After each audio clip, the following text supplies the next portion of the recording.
وانفعنا بما علمتنا وعلمنا ما ينفعنا وزدنا علما وبارك لنا في علمنا وارزقنا الإخلاص في القول والعمل كاملا وعلما نافعا لا ينسى وتوفيقا دائما وصحة ويقينا وعافية. اللهم افتح لنا كل خير، اللهم اكفنا بحلالك عن حرامك وأغننا بفضلك عمن سواك. آمين يا رب العالمين.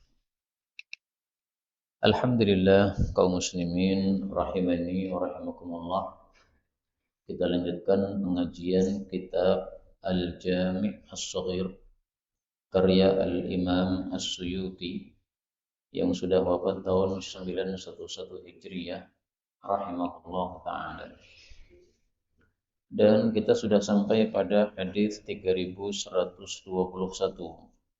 فقال المؤلف رحمه الله تعالى ونفعنا به وبعلومه في الدارين آمين. Badiru, bersegeralah kalian bil a'mali, untuk beramal, sab'an, sebelum 7 perkara.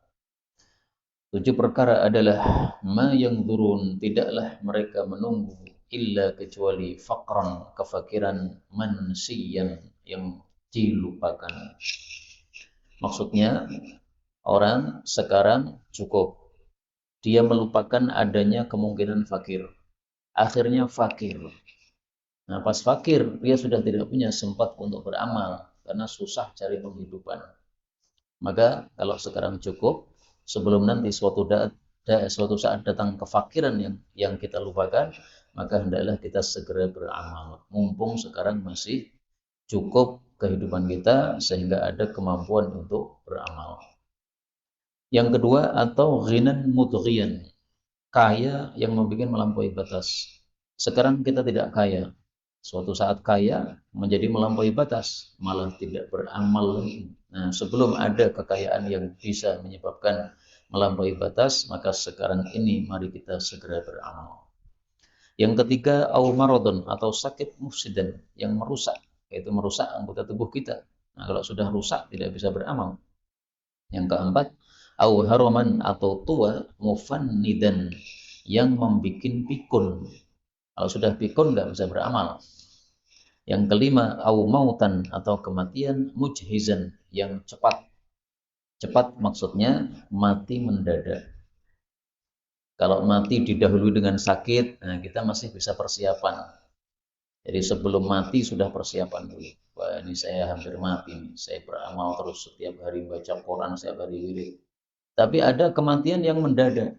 Tiba-tiba di tengah jalan dicegat orang, ditembak, mati. Nah, mendadak. Kalau sudah mati tidak bisa beramal lagi. Yang keenam, au dajjal, atau menunggu datangnya dajjal. Fa'innahu, maka sesungguhnya dajjal itu syarrun, sesuatu yang buruk, muntadhar, yang ditunggu. Atau yang ketujuh, awis sa'ah, atau kiamat. Nah, kalau sudah kiamat sudah nggak bisa beramal. Wasa'atu, dan kiamat itu adha, lebih ngeri, wa amar, dan lebih pahit daripada yang sudah disebut-sebutkan tadi.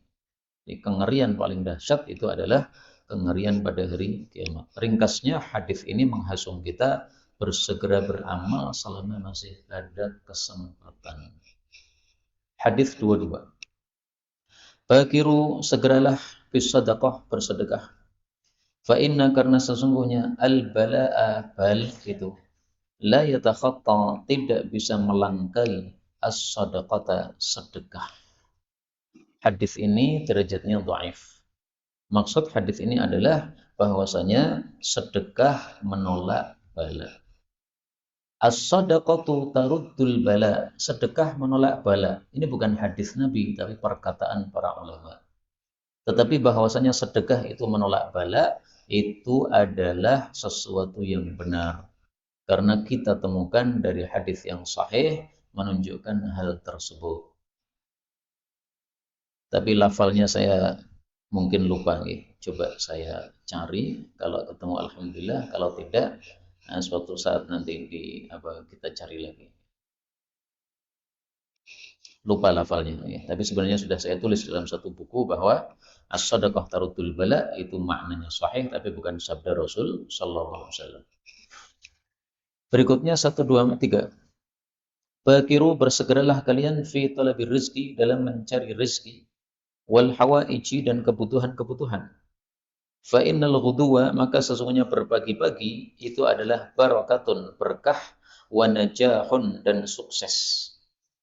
Hadis ini menunjukkan bahwasanya kalau kita mencari rezeki, maka hendaklah dimulai dari pagi hari. Pagi hari apakah harus setelah subuh? Tidak. Yang penting awal waktu.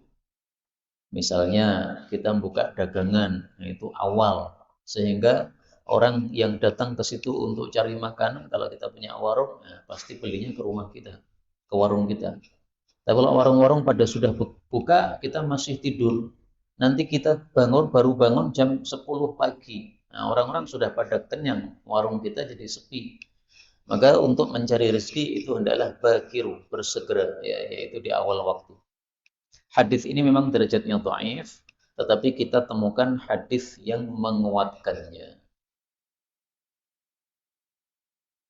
Rasulullah Shallallahu Alaihi Wasallam bersabda, Allahumma ya Allah, barik berkahilah li umatku fi bukuriha, pada waktu pagi harinya.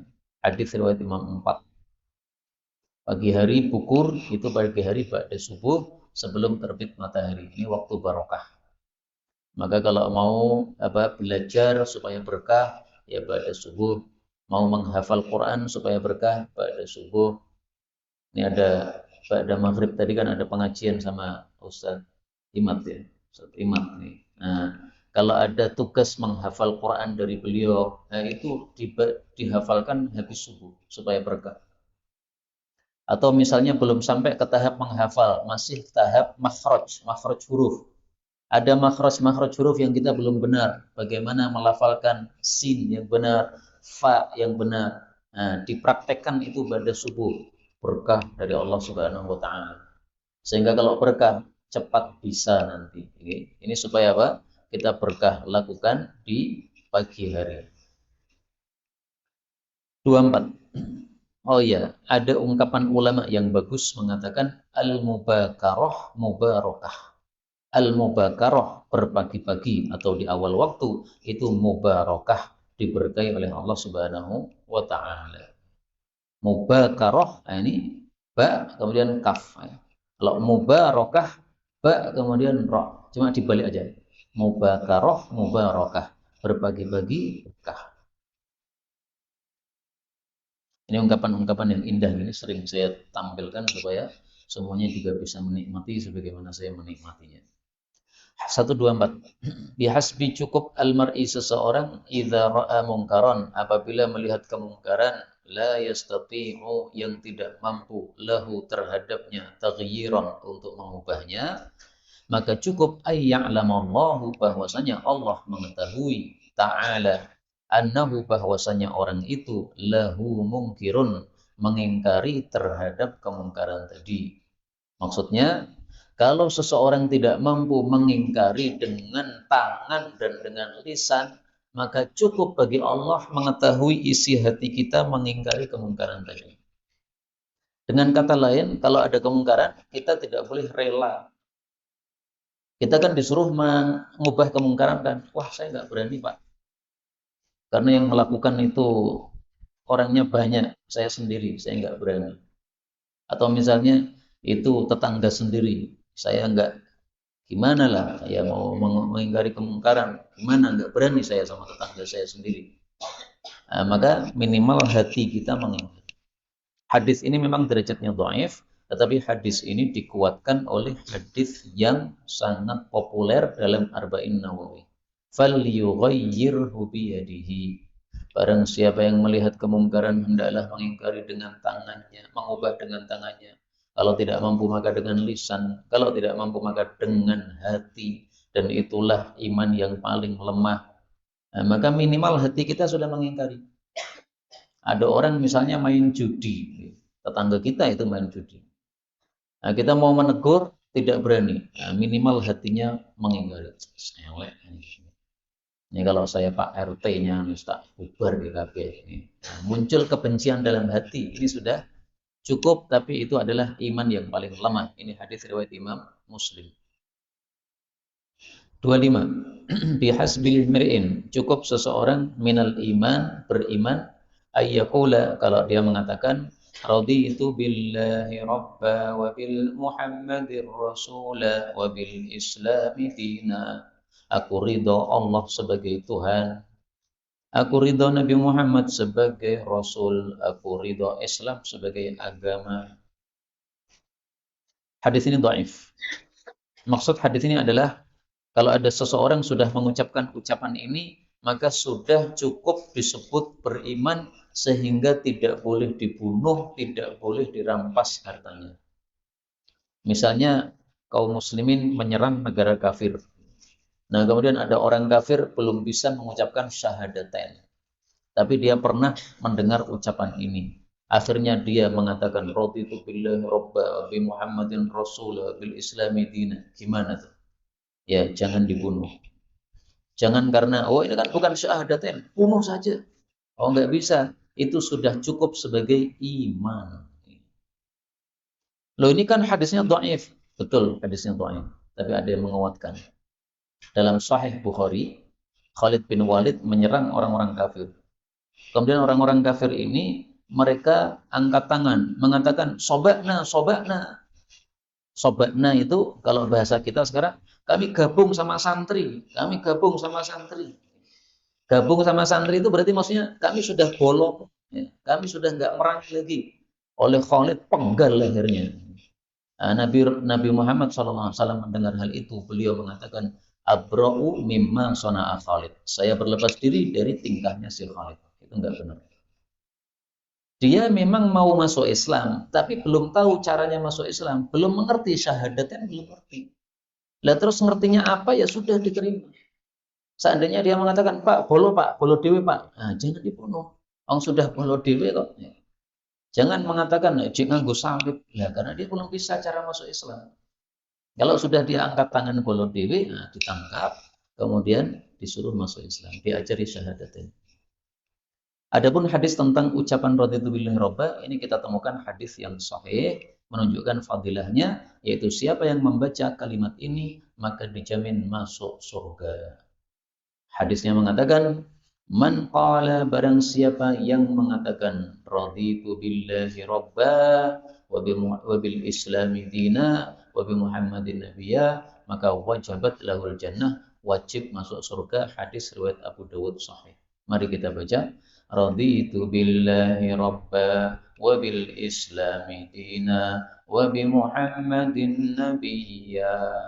Dan ini bagusnya dibaca pagi sore, Pak.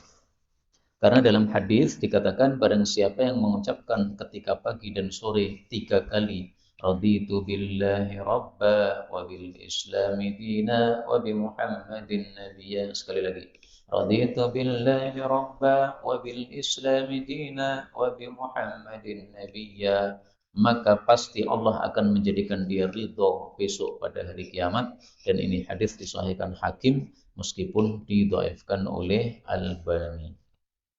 Mengapa Pak?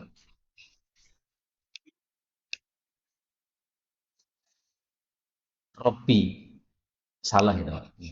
Yang benar Rodi itu. Rodi itu saya ridho, saya rela. Tapi kalau kita ridho Allah sebagai Tuhan, ya harus taat sama Allah. Saya ridho Allah sebagai Tuhan, tapi emoh sama aturan Allah, itu namanya enggak ridho. Raditu billahi robba, tapi berangkat kerja ke bank, ya enggak ridho namanya. Allah mengharamkan riba, ya jangan kerja di bank, keluar.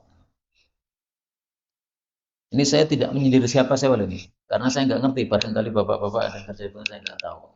Tapi pokoknya salah, kerja di bank yang melakukan transaksi riba itu salah. 126. Bihas bin Ri'im, cukup seseorang minasyari dari keburukan, ayyusyara, bahwasanya ditunjuk ilaihi kepadanya, bil asabi, dengan jari-jari, yaitu ditunjuk oleh para manusia, menjadi viral. Fi dinin, baik dalam masalah agama, au dunia, atau dalam masalah dunia. Illa, kecuali man asamahullah, orang yang Allah jaga. Hadis ini dhaif. Maksud hadis ini menurut Syekh Munawi yang menjelaskannya adalah Kalau ada orang melakukan kemungkaran yang dahsyat dalam agama sampai jadi viral, itu sangat jelek orang kayak begitu. Contohnya misalnya Lia Eden, dia mengaku mendapatkan wahyu, gitu. Nah, itu sampai viral. Wah, sehingga kalau Lia Eden itu berjalan pasti orang-orang pada nunggu, ini loh yang aku dapat wahyu. Nah, itu satu kemungkaran besar di dalam agama. Au dunia, atau satu kemungkaran besar dalam masalah dunia. Misalnya dia membuat kebohongan publik nih.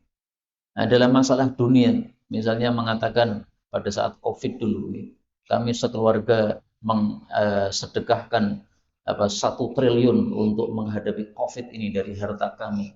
Ternyata bohong saja. Nah, itu berarti populer dalam masalah dunia. Nah, dalam masalah satu perilaku dunia, itu semuanya jelek. Ini tafsiran menurut Imam Munawi. Meskipun saya pribadi kalau meresapi makna hadis ini, penjelasannya tampaknya tidak seperti itu.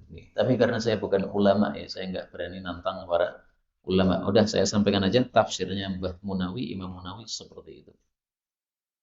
127. Bihasbi mri'in, cukup seseorang yad'u berdoa ayyaqula, dia mengucapkan Allahumma ghfirli, ya Allah ampuni saya, warhamni, rahmati saya, wa adkhilnil jannah, dan masukkanlah saya ke dalam jannah. Maksud hadis ini adalah kalau kita berdoa meminta 3 ini sudah cukup. Sudah cukup maksudnya sudah mengumpulkan semua kebaikan, nggak ada lagi yang tersisa. Sehingga hadis ini atau doa ini bisa disebut doa sapu jagat. Maka doa sapu jagat itu tidak harus Rabbana atina fid dunya hasanah wa fil akhirati hasanah. Apapun pokoknya meminta kebaikan yang total, itu namanya sapu jagat. Nah, mari kita baca. Allahumma ghfirli warhamni wa adkhilnil jannah. Ampuni saya, karena kita pasti punya dosa. Rahmati saya, kalau sudah dirahmati Allah, sudah enak hidup kita. Ya. Segala sesuatu Allah rahmati kita. Allah ridha dan Allah kasih sayang kepada kita. Dan kemudian terakhir masuk jannah. Udah, apalagi kebaikan yang kita minta? Enggak ada. 128, bihasbi, cukup ashabi, bagi sahabat-sahabatku, al-qatl, pembunuhan, yaitu pembunuhan sesama mereka para sahabat Nabi. Maksudnya gini, para sahabat Nabi itu ketika Nabi wafat, itu ternyata ada perselisihan di antara mereka sampai terjadi perang. Kelompoknya Sayyidina Ali dengan kelompoknya Sayyidina Muawiyah. Perang. Nah, perang sesama muslim itu kan tidak boleh kan? Tapi justru untuk sahabat-sahabat Nabi, perang yang terjadi saat itu sudah cukup bagi mereka untuk menggugurkan dosa mereka. Kok bisa? Karena yang satu kelompoknya Sayyidina Ali, ini perangnya karena memang dia dalam kebenaran. Kalau Sayyidina Muawiyah, perangnya itu karena salah ijtihad. Maka hadis ini jangan diperuntukkan untuk zaman sekarang. Oh, kalau begitu sesama muslim kalau perang nggak apa-apa. Itu malah nanti kalau kita mati itu sudah diampuni dosanya oleh Allah. Ngawur boy. Ini loh Nabi mengatakan bihasbi ashabi, sahabatku, sahabat Nabi. Kita kan bukan sahabat Nabi, nggak berlaku untuk kita. Maka kalau sesama muslim perang, yang berlaku adalah hadis yang lain. Kita luhu kufrun. Perang sesama muslim berarti apa? Kafir. Meskipun bukan kafir murtad, tapi tingkahnya tingkah kafir. Kenapa? Karena kalau kita perang, itu perangnya bukan seperti sahabat Nabi. Sahabat Nabi itu dalam rangka menegakkan kebenaran. Muawiyah inginnya menegakkan kebenaran, Ali inginnya menegakkan kebenaran. Tapi yang benar ini Ali, Muawiyahnya ini yang salah. Makanya Muawiyahnya salah ijtihad. Tapi kalau sekarang perang itu hawa nafsu. Jadi hadis ini untuk sahabat-sahabat Nabi Sallallahu Alaihi Wasallam. 129. Bakhin, bagus. Likhamsin, untuk 5 perkara, ma'athqalahunna, betapa beratnya 5 perkara itu fil mizan, dalam timbangan amal manusia. Nah, mari kita baca karena ini berat dalam timbangan amal kita. La ilaha illallah wa subhanallah walhamdulillah wallahu akbar. Lu katanya 5, 4. Tahlil, tasbih, tahmid, takbir. Nah, yang kelima itu adalah wal waladus saleh, dan anak yang saleh, yutawaffa lil mar'il muslim, yang wafat miliknya seorang muslim, fayahtasibuh, lalu dia mengharap pahala dari kematian tersebut. Mengharap pahala dari kematian anaknya, maksudnya mengharap pahala dari sabarnya itu. Ini anak saya mati, saya sabar. Nah, mengharap pahala dari sabarnya itu, itulah yang besar pahalanya di hadapan Allah Subhanahu wa Ta'ala. Jadi ringkasnya, ada 5 yang sangat berat timbangannya, yang 4 ada disebut baqiyatus sholihat, yang 1 yaitu sabar terhadap kematian anak kita. Anak kita yang soleh, wal waladus soleh. Kalau anak yang betik mati, nggak termasuk di sini, Pak. Anak betik mati mungkin bapaknya malah alhamdulillah. Alhamdulillah, oh, marai susah wong tua. Mati malah alhamdulillah. Tapi kalau yang mati adalah anak soleh, masya Allah, nangis. Nah, tapi ketika sabar, itu mendapatkan pahala besar dari Allah Subhanahu wa Ta'ala. Dan ini anak mati ini tidak harus anak yang belum balik. Karena waladun itu anak secara umum, baik laki maupun perempuan itu waladun. Baik sudah balik maupun belum balik itu juga waladun. Sehingga bapak-bapak yang sudah punya anak, sudah mati, nah itu alhamdulillah, sabarlah, Allah pun akan membesarkan pahalanya. 30. Bakhilan nasu, orang-orang pelit bisalam, mengucapkan salam. Hadis ini meskipun dhaif, tapi sesuai dengan fakta. Faktanya banyak orang yang pelit mengucapkan salam, baik mengucapkan sebagai memulai maupun menjawab. Saya sering salam kepada rombongan orang begitu di pinggir jalan, maka dijawab, "Nggih, Pak." Mestinya dijawab, "Waalaikumsalam." Nah, kok pelitnya mengucapkan waalaikumsalam? Ya mungkin karena belum terbiasa. Mestinya salam dijawab salam. Ada lagi sebagian orang itu kalau disalami nggak mau jawab. Kenapa? Itu bukan dari kelompok pengajian saya itu. Nah, itu pelit itu. Jadi hadis ini meskipun dhaif, tapi faktanya sesuai dengan kondisi sekarang. Banyak orang pelit mengucapkan salam. Maka maksud hadis ini, jangan pelit mengucapkan salam, sebarkanlah salam. Rasulullah ditanya, Islam apa yang paling baik? Beliau mengatakan, Islam yang paling baik adalah memberi makanan dan menyebarkan salam. Hadis 31, bara'atun, berlepas diri, minal kibri, dari sombong. Labu susufi, menggunakan atau memakai baju wol, bajunya orang-orang miskin. Wa mujalasatu, dan duduk fuqara mukminin, dengan orang-orang fakir dari kalangan mukminin. Gembul kalih tiang-tiang miskin. Yang ketiga, warukubul himar, mengendarai keledai. Karena keledai itu kendaraan yang murah. Kalau zaman sekarang naik sepeda atau naik sepeda motor tapi yang biasa, yang tidak mewah. Yang keempat, wa'tiqalul anzi, dan memerah kambing. I'tiqal itu arti asalnya mengikat, tapi maksudnya mengikat untuk diperah. Jadi dia memerah sendiri susunya kambing, tidak nyuruh pembantunya. Nah, yang melakukan seperti itu berarti sudah bebas dari kesombongan. Karena itu mari kita tampakkan dalam diri kita sifat-sifat orang yang tawadhu, yang tidak sombong. Pakaian itu ya suf, maksudnya yang sederhana, nggak usah mewah-mewah. Beli baju harga 500.000 untuk apa? 50.000 kan sudah cukup. Ya sudah. Kalau 50.000 panas, nah silahkan beli yang agak mahal lah. 100.000 supaya nyaman dipakai. Tapi nggak perlu yang 500.000 untuk apa? 32. Bari'a, berlepas diri, minasyuhi, dari pelit.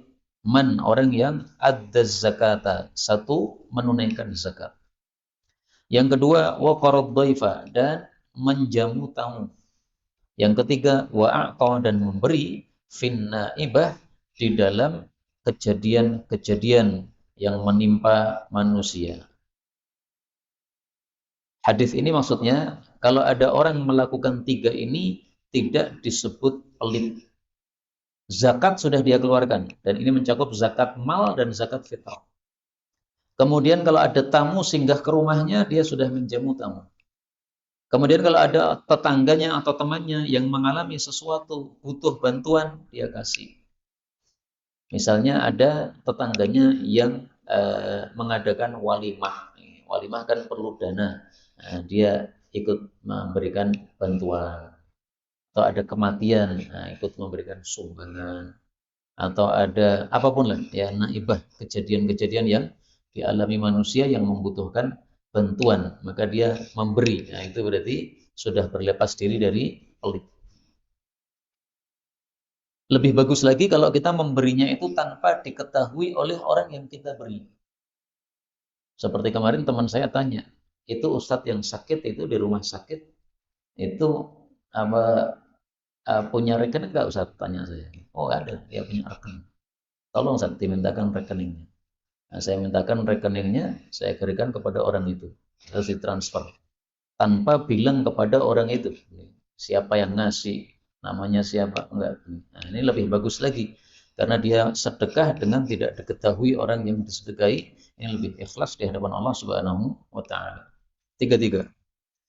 Bariat telah berlepas diri, az-zimmah, perlindungan, telah lepas perlindungan, mimman dari orang yang aqama tinggal ma'al musyrikin bersama orang-orang musyrik fi diarihim di kampung-kampung mereka. Hadis ini disahihkan Al-Albani. Maksud hadis ini adalah kalau ada orang muslim tinggal bersama orang-orang kafir, nah itu perlindungan dari umat Islam sudah lepas. Alias nanti kalau terjadi pembunuhan terhadap orang itu tidak salah umat Islam. Misalnya nih, Amerika perang dengan Afghanistan, misalnya. Lah malah orang-orang Muslim di Amerika nggak mau pindah. Nanti kalau diserang oleh Afghanistan, bom, kemudian Amerika hancur, di situ masih ada orang-orang Muslim, ini salahnya yang tinggal di situ. Kamu sudah tahu ini ada perang, malah tinggal bersama mereka. Pindah. Jadi ringkasnya, hijrah dari negara kafir menuju kepada negara muslim hukumnya wajib. Kalau tidak mau hijrah, nanti perlindungannya sudah lepas. 34. Beridu, dinginkan ta'amakum, makanan kalian. Yubarak, niscaya akan diberkahi lakum bagi kalian fihi, pada makanan yang dingin tadi. Hadis ini menghasung kita makan dingin. Cocok apa bukan, Pak? Soto adem, bakso adem, mie ayam adem, ora cocok blas. Maka maksud hadis ini menurut para ulama, dinginkan itu maksudnya tunggu sampai panasnya itu turun, gitu loh maksudnya. Jadi bukan ditunggu sampai dingin anyep-nyep, enggak enak gitu, bukan. Jadi maksudnya kalau makan terlalu panas itu enggak berkah. Karena lidah kita bisa terbakar. Nah, jadi makan sudah cukup tapi lidahnya terbakar. Sehingga satu malam tidak bisa tidur gara-gara lidah terbakar, itu enggak berkah. Nah, supaya berkah gimana? Tunggu agak dingin. Karena itu sunnahnya kalau dihidangkan kepada kita soto atau bakso atau yang lain yang panas-panas, itu jangan langsung dimakan. Dikipasi dulu supaya dingin. Ada kipas angin, nah kasih kipas angin dulu sampai agak redam. Kalau sudah redam, nah itulah yang disebut baridu. Dinginkan itu maksudnya awalnya dingin, dari panas menuju apa namanya rendah, itu maksudnya. Tapi hadis ini memang hadisnya derajatnya dhaif. 35. Birrul haji, mabrurnya ibadah haji itu dua. Satu, it'amut ta'am, memberi makanan. Yang kedua, tibul kalam, membaguskan ucapan yang lembut kepada sesama orang-orang haji. Jangan bertengkar, jangan berdebat, jangan cekcok. Karena itu Allah berpesan, kalau kita sedang haji, maka fala rafasa. Orang haji jangan berkata mesum. Wala fusuqa, jangan berbuat fasik. Wala jidala, jangan debat. Fil haji, di masa haji itu. Karena apa? Mengurangi mabrurnya haji. Dan ini wajar nih. Orang kalau sudah kumpul banyak dari berbagai macam kebiasaan atau adat, itu nanti kadang ada gesekan-gesekan. Nah, maka Allah mengatakan jangan debat, enggak usah debat. Saudara kita ada yang sholat Allahu Akbar, dilepas tangannya, nggak disedekapkan. Ini mazhab Malikiyah. Nggak usah kemudian kita katakan sholat mau rasa, nggak usah begitu. Oh, dia mazhabnya Maliki, memang cara sholatnya begitu. Biarkan aja. Menurut kita itu salah, tapi nggak usah apa, debat. Diberitahu kalau bisa, kalau tidak nggak usah debat. 36. Birrul walidain, berbakti kepada kedua orang tua itu yujzi, mencukupi anil jihadi, dari berjihad fisabilillah. Tapi hadis ini dhaif karena mursal sehingga tidak bisa dijadikan sebagai dalil. Mana yang lebih didahulukan? Melakukan jihad atau melakukan birrul walidain? Jawabnya adalah yang fardu ain itu yang didahulukan. Kalau jihadnya jihad fardu kifayah, sementara birrul walidainnya fardu ain, dahulukan fardu ain. Ada seorang sahabat Nabi mengatakan, "Ya Rasulullah, saya tinggalkan orang tua saya untuk berjihad, orang tua saya nangis terseduh-seduh." Maka Rasulullah katakan, "Kamu balik ke rumah orang tuamu, bikin keduanya tersenyum sebagaimana kamu sudah bikin keduanya nangis." Jadi malah nggak boleh jihad sama Nabi. Kenapa? Jihad bikin orang tuanya nangis. Karena orang tuanya cuma satu anak itu yang bisa merawatnya, malah ditinggal pergi, nangis. Maka anaknya 40, yang merawat 39 anak, kita pergi jihad, nggak apa-apa. Tapi anaknya cuma satu, dibutuhkan oleh orang tua, malah ditinggal pergi. Ya, kasihan orang tua. Nah, di situ dia berarti mendahulukan yang fardu kifayah dari yang fardu ain. Ini terbalik. Dahulukan yang fardu ain dulu. 37.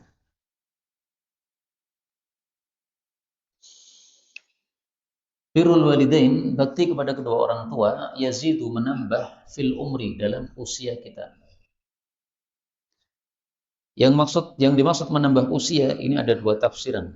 Tafsiran pertama, usianya betul-betul bertambah dari 40 menjadi 50 misalnya. Ini namanya takdir muqayyad.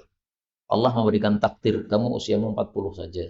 Tapi kalau kamu birrul walidain, kamu saya kasih 50. Nah, begitu dia birrul walidain, usianya tambah. Tapi tafsir yang lebih saya sukai, yazidu fil umr, menambah usia itu maksudnya berkah usianya. Meskipun matinya usia 45 tahun seperti Imam Nawawi atau 55 tahun seperti Imam Syafi'i, tapi usianya berkah sehingga sampai hari ini Imam Nawawi dan Imam Syafi'i masih disebut-sebut namanya, masih didoakan.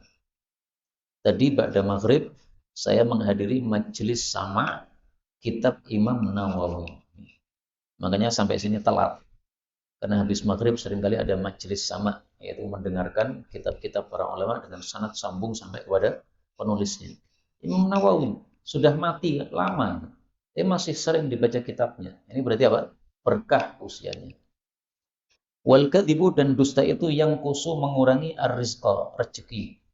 Karena kalau kita sudah terkenal dusta, orang nggak mau sama kita. Akhirnya hubungan bisnis jadi putus sama orang-orang, sehingga mengurangi rezeki.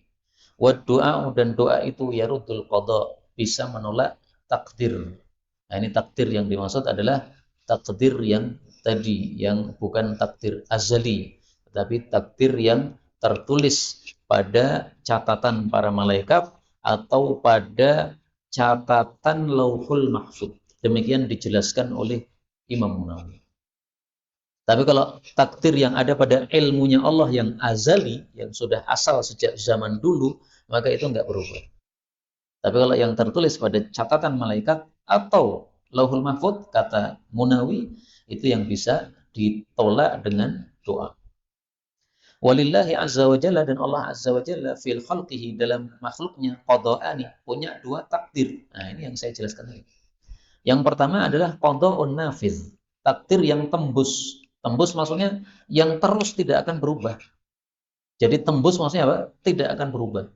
Itulah takdir yang sudah ada pada ilmunya Allah yang azali, ilmu yang asal dulu.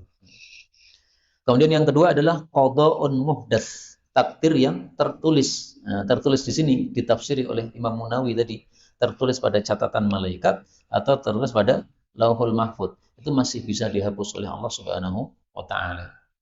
Kalau mau dalilnya dalam Al-Qur'an, Allah mengatakan, yamhullahu ma yasha wa yutsabbit atau wa yuthbit dua qiraah. Allah itu menghapus apa yang Dia kehendaki dan Allah menetapkan apa yang Dia kehendaki. Ini dalilnya. Surat Ar-Ra'd ayat 39. Walil anbiya, dan para nabi memiliki alal ulama, di atas para ulama, fadlu darajatain, fadilah dua tingkatan, lebih tinggi para nabi. Walil ulama, dan untuk para ulama, ala syuhada, di atas para syuhada, fadlu darajah, lebih tinggi satu derajat. Tapi hadis ini derajatnya dhaif, bahkan kata Syekh Albani, hadis ini palsu. Dan saya sudah jelaskan dulu, semua hadis yang bicara tentang mana lebih utama, apakah ulama ataukah syuhada, tidak ada satupun yang sahih. Yang jelas-jelas nggak ada yang sahih.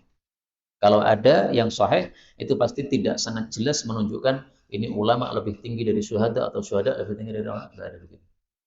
Tapi jelas bahwa ilmu lebih penting daripada mati syahid. Kenapa? Karena ilmu dibutuhkan oleh setiap hal. Tapi kalau jihad atau mati syahid tidak selalu dibutuhkan. Kalau pas ada perang, nah jihad atau mati syahid itu dibutuhkan. Tapi kalau pas tidak ada perang, ya tidak dibutuhkan jihad, tidak dibutuhkan mati syahid. Tapi kalau ilmu, itu dibutuhkan oleh siapapun.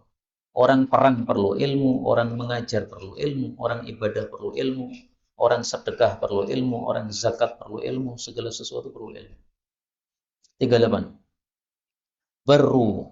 Berbuat baiklah kalian, aba'akum, kepada bapak-bapak kalian. Birru ya, bukan baru ya, iya kan? Iya, birru. Ya. Birru, berbuat baiklah kalian, karena asalnya dari birro, maka birru. Aba'akum, bapak-bapak kalian, yang dimaksud bapak ini bapak dan ibu. Tabarrakum, maka akan berbuat baik kepada kalian, abna'ukum, anak-anak kalian. Jadi maksudnya Allah akan membalas yang setimpal. Kita punya orang tua, kita santun, maka kita punya anak, nanti anak juga akan santun. Wa'ifu, dan ifahlah kalian. Ifah itu menjaga diri dari dosa. Ta'ifa, maka akan ifah juga nisa'ukum, istri-istri kalian. Suami selingkuh, nanti istrinya ya selingkuh. Nah, supaya istri tidak selingkuh gimana? Suami jangan selingkuh. Tapi tidak selalu, tidak selalu bahwa kalau istri selingkuh itu berarti gara-gara suami selingkuh. Ya enggak begitu. Tapi biasanya seperti itu. Istrinya melihat, suamiku sekarang wong itu sakarepe dhewe, aku ya sekarang wong lanang sakarepe dhewe. Akhirnya begitu. Karena dia apa? Mengimbangi suaminya. Tapi kalau tahu, wah suami saya orangnya baik, nah istri juga akan ikut-ikutan menjadi baik. 39. Birru aba'akum, berbuat baiklah kepada orang-orang tua kalian, tabarrukum abna'ukum, akan baik kepada kalian anak-anak kalian, wa'ifu, dan ifahlah kalian anin nisa, dari para wanita, ta'ifan nisa'ukum, akan menjadi ifah juga istri-istri kalian, wa man tunassala, tunussila, dan barang siapa yang dimintai maaf ilaihi, kepadanya, falam yakbal, lalu dia tidak menerima, falayyarida, maka tidak akan datang alayya, kepada saya, al-haudha, di telaga Kautsar. Hadis ini dhaif.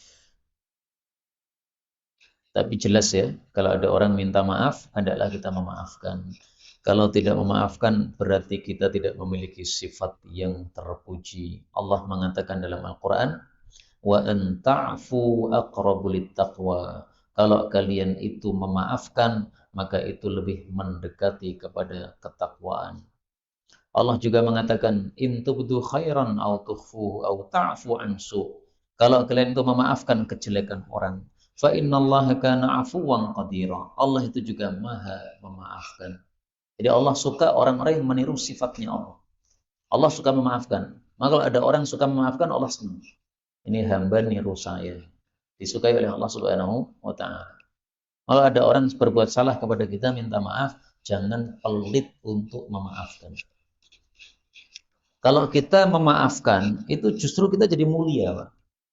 Di mata orang yang berbuat salah tadi, kita akan jadi punya wibawa. Tapi kalau kita tidak mau memaafkan, nah mungkin dia nanti juga akan masih mendam kebencian sama kita. Saya tampilkan dalilnya bahwasanya orang memaafkan itu malah tambah mulia. Rasulullah bersabda, "Mana qasat shadaqatun min malin." Harta tidak berkurang karena sedekah. Wa ma zadallahu 'abdan bi'afwin illa izzan. Seorang yang memaafkan akan ditambah kemuliaannya oleh Allah. Wa ma tawadha'a ahadun lillah illa rafa'ahu Allah. Orang yang tawadhu karena Allah, Allah tinggikan derajatnya. Contoh yang terkenal suka memaafkan itu adalah seorang ulama yang disebutkan dalam biografi tabi'in, yaitu kitab Hayatut Tabi'in. Saya lupa namanya ya. Dia seorang ulama yang dituduh oleh seseorang atau diejek-ejek oleh seseorang. Dia cuma mendengarkan begini, enggak membalas. Kemudian selesai yang mengejek itu, ulama ini mengatakan, kalau tuduhanmu padaku benar, maka mudah-mudahan Allah mengampuni saya. Tapi kalau tuduhanmu itu salah, mudah-mudahan Allah mengampuni kamu. Enak tuh Pak? Saya enak-enak wong ini. Jadi dikasih tuduhan atau celaan apapun, menter mawon, enggak peduli sama sekali.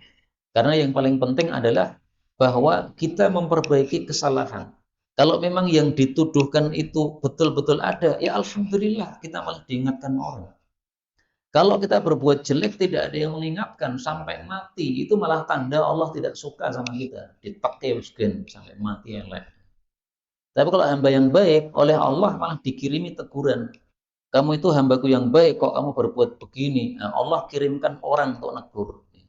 Nah, pas ada orang negur itu mestinya kita berterima kasih. Makanya ulama ini tadi mengatakan, kalau ucapanmu padaku benar, mudah-mudahan Allah maafkan saya. Kalau ucapanmu salah, mudah-mudahan Allah maafkan kamu. Ini orang yang suka memaafkan. Ini saya yakin kalau diucapi begini, ini orang tidak mau nuduh lagi. Sekapok aku nuduh serah kacek. Malah didongak oleh Pak Kiai ini. Sekapok. Hadis terakhir 3140. Barakatut ta'am, berkahnya makanan adalah al-wudu qablah, wudu sebelum makan, wal wudu ba'dah, dan wudu setelah makan. Perhatikan kata-kata wudu. Wudu itu kadang-kadang berarti mencuci tangan, kadang-kadang berarti wudu untuk sholat. Nah, yang di sini ditafsiri oleh para ulama, wudu maksudnya mencuci tangan. Jadi tidak ada dalil sama sekali sebelum makan wudu dulu seperti wudu sholat, tidak ada. Ini kalau dijadikan dalil, ini loh dalilnya, berkahnya makan itu wudu se. Nah, itu karena kamu memahami hadis sakarmu dewi. Tidak boleh kita memahami hadis sesuai dengan otak kita, nggak boleh. Kenapa? Kita kan bukan ulama. Sehingga kita niru pemahaman para ulama. Dan ternyata dalam bahasa Arab, wudu itu memang secara bahasa artinya itu husul, mencuci. Makanya orang wudu disebut wudu, kenapa? Karena dia mencuci sebagian anggota tubuhnya, anggota wudunya itu. Tapi orang mencuci tangan, dia disebut wudu. Maka ringkasnya, maksud hadis ini adalah supaya berkah makanan, cuci tangan sebelum makan, cuci tangan lagi setelah makan. Tapi hadis ini memang derajatnya apa? Dhaif. Terus karena dhaif gimana? Nah, menurut para ulama, kalau memang tanganmu kotor, cucilah sebelum makan. Kalau tanganmu bersih, maka tidak ada sunnahnya sama sekali cuci tangan sebelum makan. Bahkan Imam Malik menganggap bid'ah itu. Orang harus cuci tangan sebelum makan. Oh, tangannya sudah bersih kok. Misalnya nih, kita habis wudhu, gitu. Setelah wudhu, kemudian kita masuk ke masjid.